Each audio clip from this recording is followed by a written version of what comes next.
characters that you play, Sam, have guns. I know that you're a gun owner. Our girl over here, she's a gun owner also. And then I want to just quote you. You said, I don't think it's about gun control. You say that. I grew up in the South with guns everywhere and never shot anyone. This is about people who aren't taught the value of life. That was in 2012. Now, do you still agree with that statement? Sure. Yeah, you have to have an understanding of your humanity and other people's humanity also. I also don't think it's okay for people to have guns. Nobody needs a machine gun. Right. If you're not in the Army. Yeah.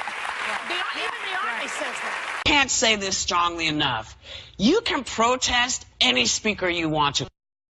The minute you get violent, you say you're protesting because you want to protect people and stuff, and then you go and burn people's stuff. What the hell, man? I think it's two different things. It does. Whoever it is, it all happened in Berkeley, and you should not. You can protest and say we don't want this speaker. Don't go hear him, because the problem with you saying stop this person can't come is the person you want to come then will be stopped by somebody else. And wasn't it Martin Luther King that always talked about when you get violent, you betray the message of what you're trying to say, and you lose your power. You lose all your power. There were protesters and there were outside agitators. So the protesters did not do this. But we don't know who did it. We don't know who did it. That's the problem. That's what you've heard. And everyone gets lumped together, and it becomes the narrative becomes all the protesters did this. And so what I'm saying is, listen, outside agitators, you're not helping. You're not helping, because you are burning people's businesses. You are setting people back. What the hell, man? Protest all you want to. Stop messing with people's stuff. But let's talk about whether he has a right to protest, to speak. Absolutely. I just said everybody has the right to speak. Well, I think everyone has a right to speak, but basically, when I was in college, they really vetted people who were going to speak. There were, maybe people like JFK would come to the school. You know what I mean? It wasn't just some troll on the internet, which is what this guy basically is. Is that? But that is not. He was invited, though. Don't say his name, because I don't think he deserves any more press. But he was invited by the Republicans, the Young Republicans Club. I'm just saying. I'm the First Amendment person here. I really believe in it. But this guy, why'd they invite this guy? He has been banned from Twitter. He made horrible comments against Leslie Jones from SNL. Yes. He said at least the new Ghostbusters has a hot black guy in it, meaning her. Now, here is hate speech. It's speech that threatens or insults groups based on race, color, religion, national origin, sexual orientation, disability. So he's a sexist. He's a racist. Listen, that is not our thing to control. If they want to invite him, that's fine. You don't have to go see him. You don't have to go see him, but you cannot. You can say we're going to protest. I agree with that. We can protest outside, but you don't have to go in, but you don't have the right to destroy. Joining me now on the grill is Ben Shapiro, author of Bullies and editor-at-large for Breitbart News. Welcome back to you, Mr. Shapiro. Oh, thanks for having me. I've missed you. He says, lying. Same here. I thought maybe you were going to deport yourself after the whole gun control. No, your attempts with your mates to get me deported failed spectacularly. Oh, I wanted you to stay. You're so much fun. Let's turn to something serious. This is an appalling story, and I'm sure we both agree on that. This 5-year-old boy shooting and killing his 2-year-old sister with a rifle he'd been given. Now, it's in Kentucky where this happened, it's legal to do this. And what I want to do is play a commercial. This is by Cricket, who make these rifles and market them to these kids. Let's watch this. Where's he going? Shoot my new Cricket rifle. I wish I had one. My first rifle, a moment you never forget.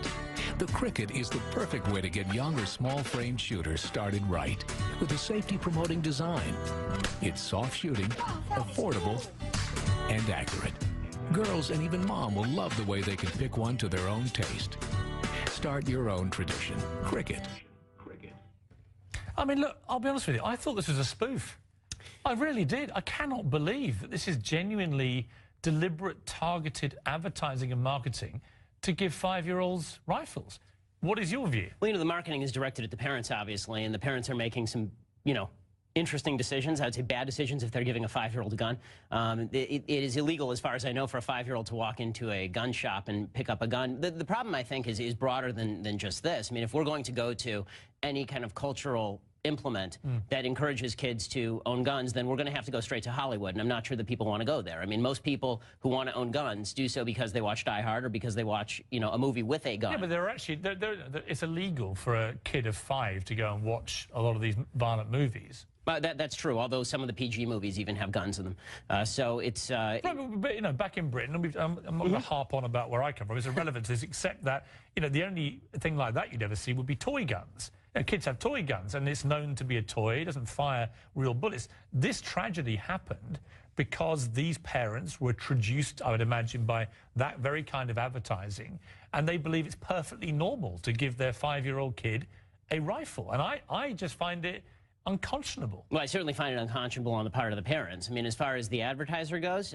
you know, I'm not... Should it be banned, that kind of advertising? You know, I think that there's an argument to be made in favor of that, but I do think that the broader argument is not about situations like this. I mean, these cases happen, and they are horrifying. But the real heart of the gun control issue has to come down to what happened in Chicago. I mean, I follow your Twitter feed, Piers, and I noticed that you tweeted a couple of times about this particular story. I didn't see any tweets about, for example, 20 people being shot yesterday in Chicago. Well, I tweeted before about Chicago and discussed it on the show numerous times. Chicago is a particularly awful situation that's got to be dealt with. We should focus on the central problem, then? I mean, this is... We can, except what I find interesting about this with you is, and we've discussed gun control before in a very animated way, but, you know, you agree with me, then, that you would bring in a form of gun control which would be prohibiting companies like Cricket from targeting young people with guns. I'm fairly certain liability law already covers a lot of this. I mean, there is such a thing as advertising liability. If you advertise, for example, you have an overground pool, and someone advertises someone diving into the pool, and then someone dives into the pool and breaks their neck, then you can be sued for that. If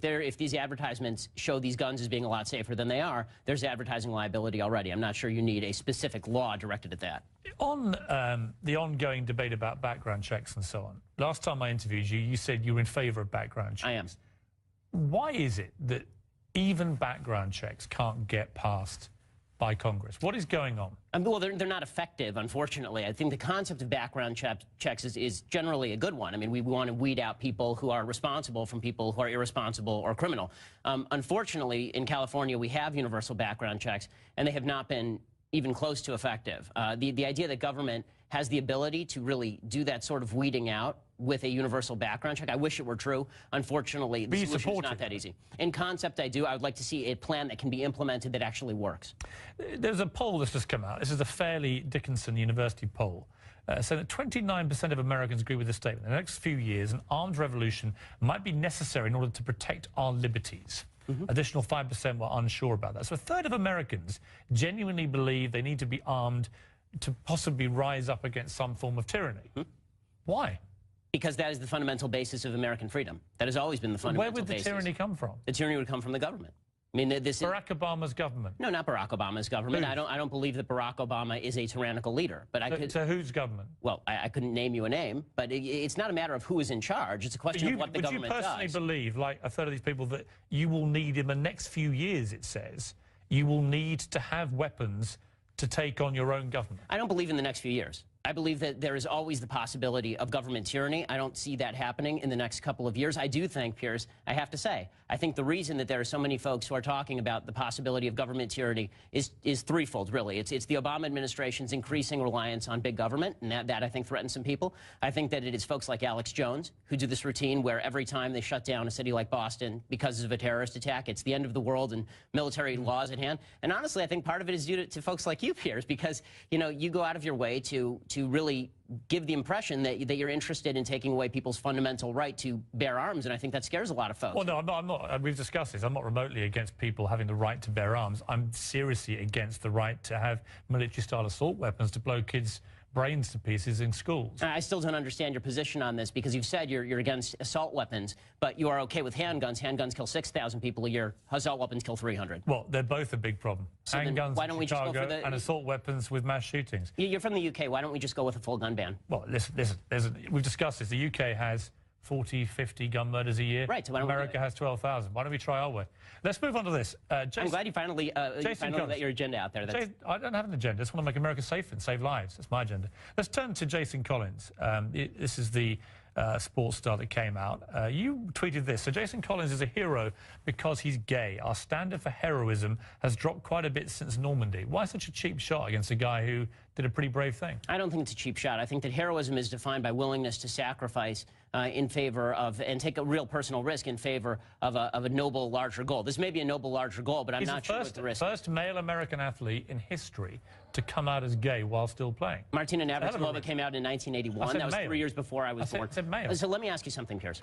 Why do you hate Americans so much that you think this is such a homophobic country that when Jason Collins comes out, it is the biggest deal in the history of humanity? President Obama has to personally call him to congratulate him. Why do I hate America so much? That you think that we are such a homophobic country. I think you may be homophobic simply because you said, why is Jason Collins a hero? Because he's gay. I don't understand why. Why sneer at a guy for coming out when he's being courageous? I'm not sneering at him for coming out. Aren't you the one being homophobic? I don't think it's homophobic to simply say we're apathetic about people's personal lives. You're the one who thinks your government's going to invade and attack you, which is fairly anti-American sentiment. I don't think that my government is going to do that. I think there's a possibility. Brave because he came out. So when you call I think that America is a fundamentally good place, you look at your own backyard. I think that America is a fundamentally good place. The fact is this, Piers, you're British, and a lot of folks have said you should leave the country because you're British. You come on here every night and you speak in a British accent. That doesn't make you a hero. That makes you being who you are. I'm Jewish. To be a hero. I understand. I'm Jewish. I wear a yarmulke on TV, right? There's a lot of anti-Semitism. There are people who are killed in anti-Semitic attacks, per capita, as many hate crimes against Jews as against gays in this country. America is not an anti-Semitic country, and I'm not a hero for wearing a yarmulke. Being who you are in 2013 in America is what America is about. It is not heroic to be who you are publicly. I'm glad for Jason Collins if he feels that he's going to live a happier life now. But it does not make you a hero to be who you are, because America is not a homophobic country. You know what, Ben? Come off it. Come off it. Got to leave it there, but come off it. Oh, is that Give the guy a break. He's the first one to come out. He's a brave guy. I applaud him. I'm glad the president calls him. To have your first thought to be to get on Twitter and sneer at him? No, I'm cheap. I think what's cheap is ripping on America and calling it essentially a homophobic country. So homophobic that we need to... calling America homophobic. Piers, You're the only one that's mentioned it. Piers, you cover stories in which man bites dog, not in which dog bites man. mentioned America's homophobic. No, you know it's homophobic. Got to leave it there. But seriously, nobody mentioned America being homophobic. You're going mad. Then why the big deal? Ben Shapiro, come back soon. On the grill there, and well roasted he was too. When we come back, Reese Witherspoon's drunken arrest, a potentially racist ad, and Warren Buffett's first ever tweet. We'll be breaking the news. That's coming next.